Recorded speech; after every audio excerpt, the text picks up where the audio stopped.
आप सभी का स्वागत है आपके अपने YouTube चैनल टेक्निकल विद आलोक में। दोस्तों ये हमारी सीरीज चल रही है टॉप 20 टेक्निकल क्लासेस की, जो हमारी क्लास नंबर 8 है। दोस्तों अगर आप 1 से 7 तक की वीडियो को नहीं देखें तो प्लीज़ आप हमारे चैनल पर जाकर देख लीजिएगा। अगर आप इस चैनल पर नए हैं तो प्लीज़ सब्सक्राइब कर लीजिएगा। अगर आपको वीडियो अच्छी लगती हो तो लाइक भी किया करिए और वीडियो को पूरा देखा करिए। पहला प्रश्न है हमारा, लैपिंग क्रिया की जाती है।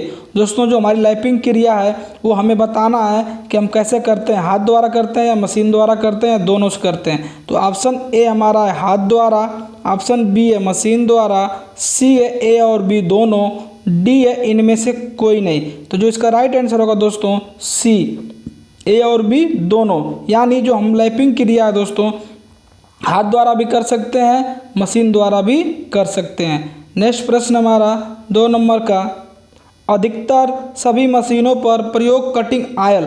दोस्तों हमें बताना है कि कौन सा हमारा वो कटिंग आयल है जो अधिकतर यानी सभी मशीनों पे हम उसका ज़्यादा प्रयोग करते हैं। तो ऑप्शन ए लुब्रिकेंट, बी है सोल्यूबल आयल, सी है मिट्टी का तेल, डी है कोई नहीं।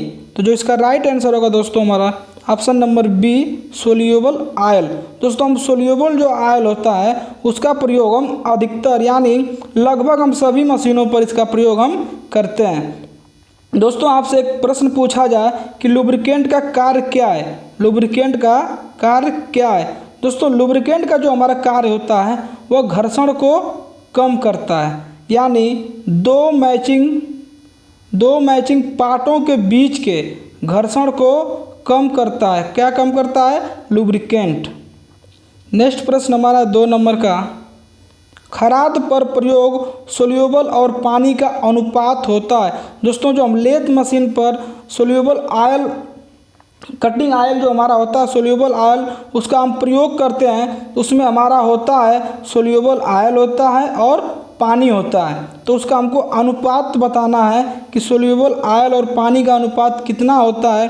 तो ऑप्शन ए है 1:20, ऑप्शन बी है 20:1, सी है 1:10, डी है 1:2।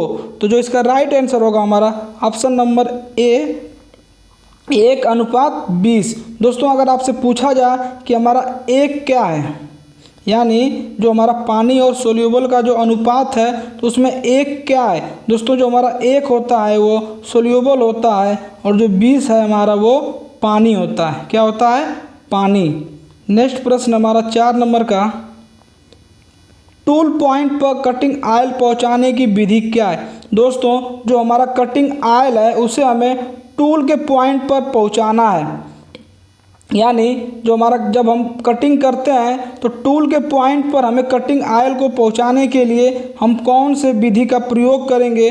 तो ऑप्शन ए है हाई प्रेशर जेट, बी है आयल कैन, सी है पंप के द्वारा, डी है इनमें से कोई नहीं। तो जो इसका राइट आंसर होगा हमारा ऑप्शन नंबर ए हाई प्रेशर जेट के द्वारा। हम टूल पॉइंट पर कटिंग आयल को पहुंचाने के लिए हाई प्रेशर जेट विधि का यानी हाई प्रेशर जेट विधि का प्रयोग करते हैं। दोस्तों अगर आपसे पूछ लिया जाए कि आयल कैन का प्रयोग हम कब करते हैं, तो दोस्तों जो हमारी स्लाइड वेज होते हैं उसमें हमें लुब्रिकेंट को पहुंचाने के लिए आयल कैन का उपयोग करते हैं।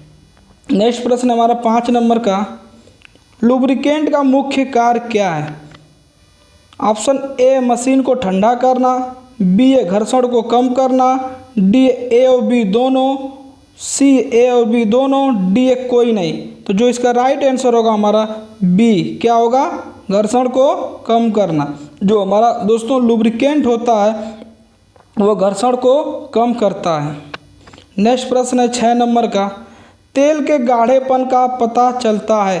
दोस्तों जो हमारा तेल है वो गाढ़ेपन का उसको पता चलाना है। तो ऑप्शन ए तलीयता, बी है फायर पॉइंट, सी है पोर पॉइंट, डी है विस्कोसिटी। तो जो इसका राइट आंसर होगा हमारा option number D viscosity. Viscosity के माध्यम से तेल का जो हमारा गाढ़ापन है वो पता चलता है। नेक्स्ट प्रश्न हमारा 7 नंबर का, मशीन के पार्ट एवं स्लाइडिंग सतह पर लुब्रिकेट किया जाता है। दोस्तों जो हमारे मशीन के पार्ट होते हैं एवं स्लाइडिंग सतह है उस पर हमें लुब्रिकेंट करना है, तो कौन सी विधि द्वारा करेंगे? Option A high pressure jet, B है पंप के द्वारा, सी है ऑयल कैन, डी है इनमें से कोई नहीं।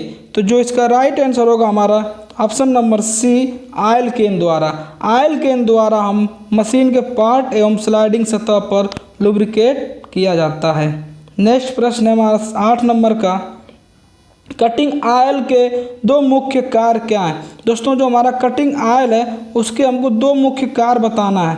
तो ऑप्शन ए है टूल को ठंडा करना एवं धातु चिप्स को दूर करना, बी है टूल्स एवं जाब को ठंडा करना, सी है चिप्स को दूर करना, डी है इनमें से कोई नहीं। तो जो इसका राइट आंसर होगा हमारा ऑप्शन नंबर ए क्या होगा? टूल को ठंडा करना एवं धातु चिप्स को दूर करना। ये हमारा किसका कार्य है? कटिंग आयल का कार्य है। नेक्स्ट प्रश्न हमारा 9 नंबर का, खराद पर कार्य करते समय यदि कूलेंट फर्श पर बिखर जाए तो क्या करना चाहिए?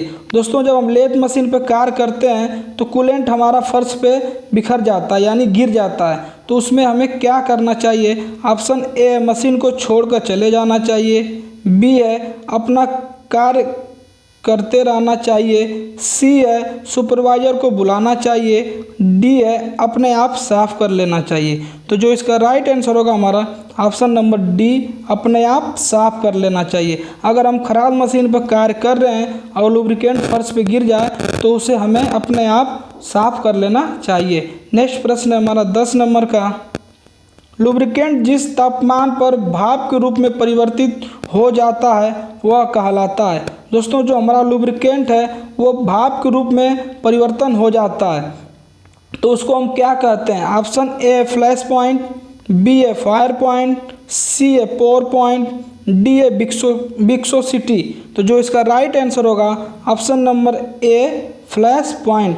दोस्तों जो हमारा लुब्रिकेंट है जब वो तापमान में भाप के रूप में परिवर्तित होता है तो उसे हम फ्लैश पॉइंट कहते हैं। अगर आपसे पूछा जाए कि फायर पॉइंट क्या होता है यानी फायर पॉइंट क्या होता है, दोस्तों जो हमारा लुब्रिकेंट है वो आग पकड़ लेता है, क्या आग पकड़ लेता है तो वो फायर पॉइंट कहलाता है।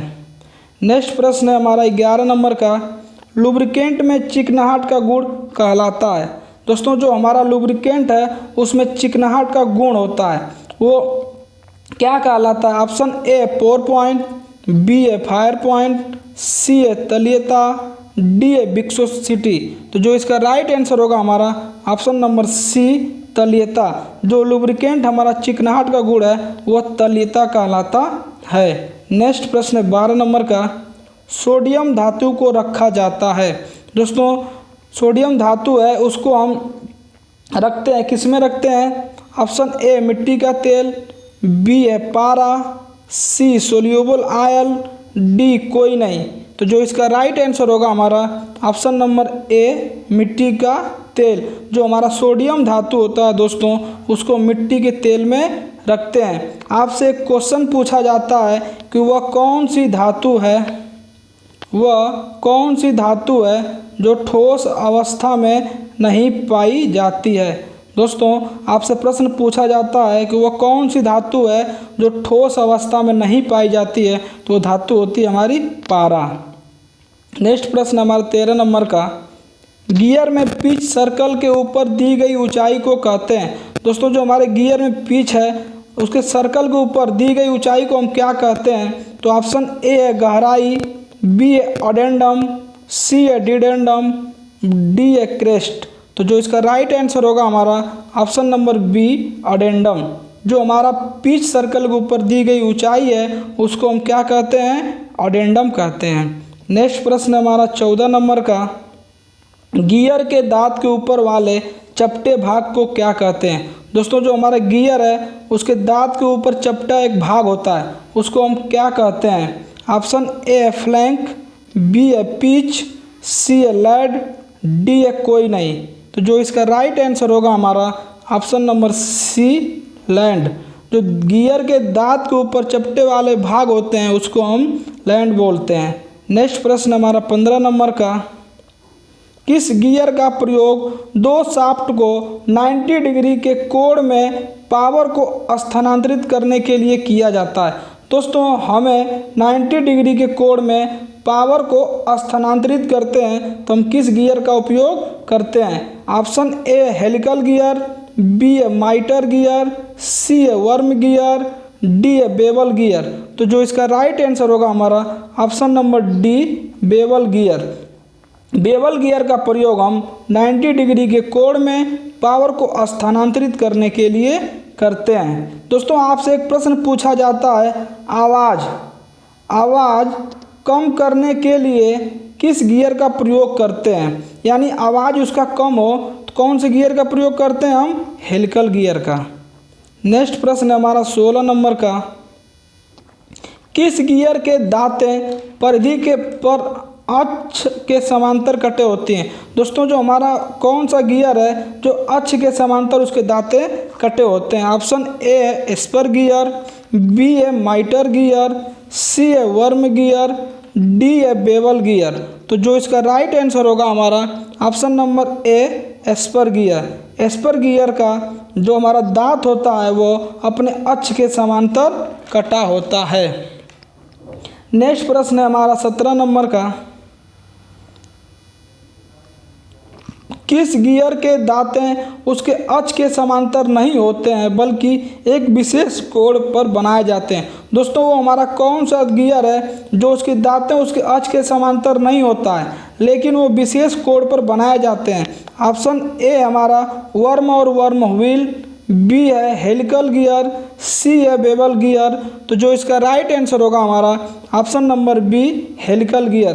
दोस्तों जो हमारी हेलिकल गियर होती है उसकी दांतें अक्ष के समांतर नहीं होती है, वो एक विशेष कोण पर उसको हम बनाते हैं। नेक्स्ट प्रश्न है हमारा 18 नंबर का, स्लाइडिंग मशीन में किस प्रकार के गियर प्रयोग किए जाते हैं? दोस्तों जो हमारी स्लाइडिंग मशीन है उसमें हम किस प्रकार के गियर का प्रयोग करते हैं? ऑप्शन ए रैक और पिनियन, बी है वर्म और वर्म व्हील, सी है एंगुलर गियर, डी है कोई नहीं।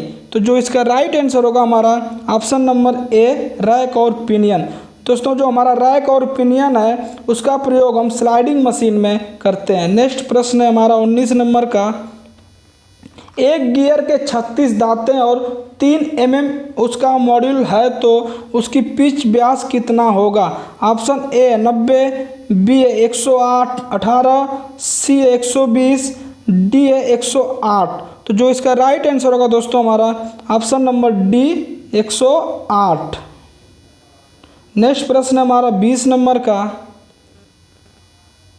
गियर का पिच सर्कल कहलाता है? ऑप्शन ए डायमीटर, बी है प्रभावी सर्कल, सी है मेजर डायमीटर, डी है कोई नहीं। तो जो इसका राइट आंसर होगा ऑप्शन नंबर बी प्रभावी सर्कल।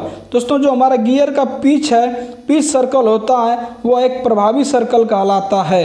नेक्स्ट प्रश्न हमारा 21 नंबर का, किस गियर से अधिकतम अनुपात लिया जा सकता है? दोस्तों वो कौन सा गियर है जिससे हम अधिकतम अनुपात ले सकते हैं? ऑप्शन ए रैक और पिनियन, बी है वर्म और वर्म व्हील, सी है एंगुलर गियर, डी है कोई नहीं। तो जो इसका राइट आंसर होगा हमारा ऑप्शन नंबर बी वर्म और वर्म व्हील। दोस्तों जो हमारी वर्म और वर्म व्हील गियर होती है उससे हम अधिकतम अनुपात ले सकते हैं। नेक्स्ट प्रश्न हमारा 22 नंबर का, गियर में पिच सर्किल के नीचे दांतों की गहराई तक माप लिया जाए उसे कहा जाता है? दोस्तों हमारा जो गियर होता है उसके पिच सर्किल के दांतों के गहराई तक माप लेते हैं तो उसे हम क्या कहते हैं? Option A root circle, B है क्रेस्ट, सी है डिडेंडम, डी है अडेंडम। तो जो इसका राइट आंसर होगा हमारा ऑप्शन नंबर सी क्या होगा? डिडेंडम। नेक्स्ट प्रश्न हमारा है 23 नंबर का, हाई स्पीड स्टील के टूल के लिए कठोरीकरण तापमान होता है?